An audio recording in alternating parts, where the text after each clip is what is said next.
welcome back to my channel. So today we're going to be doing a review on the new-ish Wet n Wild Cushion Foundation. So if you want to see how this works, then just keep watching.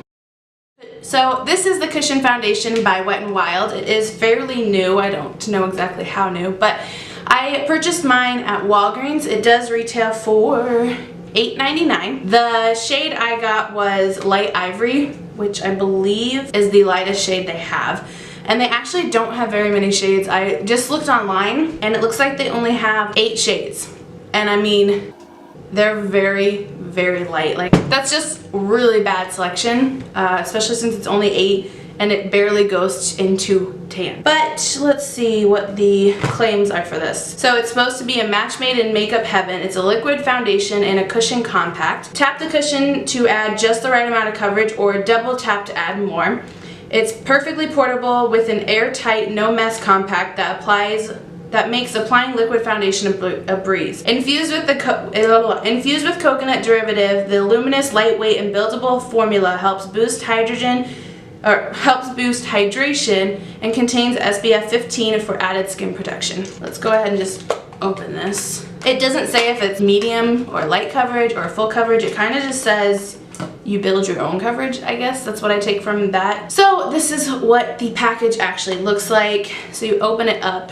There is no mirror, which kind of is a bummer, but I really wouldn't have used it anyways. It comes with a puff that I'm not gonna use. And then it comes like this. Ooh, please remove protective film. So that's nice. Let's take that off. Ooh. Okay, so this is what the cushion actually looks like. And then you just barely tap it and the product comes out. The cushion actually looks a lot darker than the product does. So it's kind of worrying me. I'm gonna prime half my face and then the other half I'm not gonna prime, just to see if it makes any difference. So I'm gonna go in with the Smashbox Primerizer. And then I'm also gonna go in with the Milk Makeup Luminous Blur Stick. If you wanna see my review on this, I will link it down below. But I'm gonna put this just in my really textured areas. I have a lot of breakouts really. So I'm just gonna use this with a sponge, just because cushion foundations make most sense to me in a sponge, which I know sometimes I do like a sponge and a brush on one side, but because I'm also doing the primer, no primer, it just kind of doesn't make sense. So I'm just gonna take the Real Techniques sponge and I'm just gonna dab it in here. Ooh, it's cold. Okay, well the shade at least looks pretty good for me.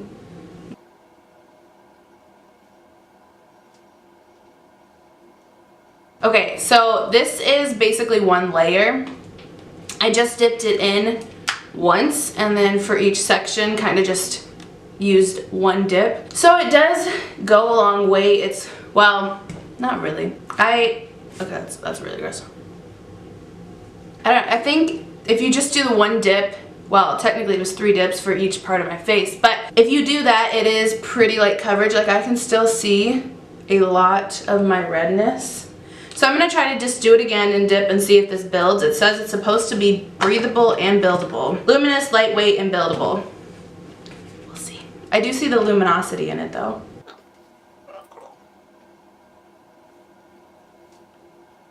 Okay, you know what? We're going to try a brush just to see. I need to do it on my neck anyways to match. So we're going to try to just use a brush and see.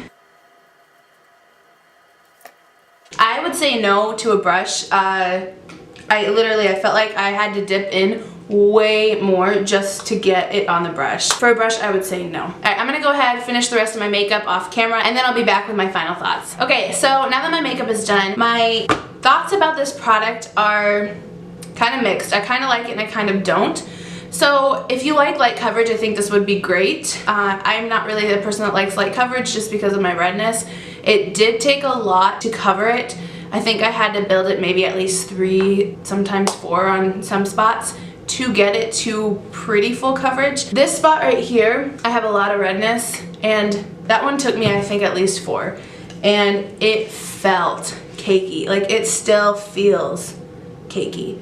So that kind of sucks, and I've had, you know, a lot of foundations on my face, and this is the cakiest I've felt in a while. and it kind of is driving me insane. The selection of colors is absolutely terrible. There, like I said, is only 8, and they are basically really light to barely tan. So the color selection sucks.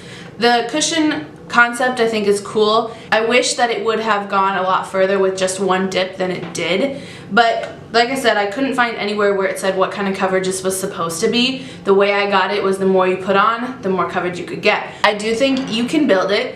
Obviously I got it to be pretty much full coverage, but it doesn't feel heavy except for right here, so I think I must have just put maybe 4 or 5 layers right there to cover that. So as long as you're not going past the 3 layer, I think it is buildable and it feels nice, but it's after that that it starts to feel really heavy on your face. I'm gonna do what I do in most of my videos, and I will tell you how it wears throughout the day and what it looked like at the end of the day in the description box down below. But that's all I have for this video, so thank you for watching, and I will see you in my next one.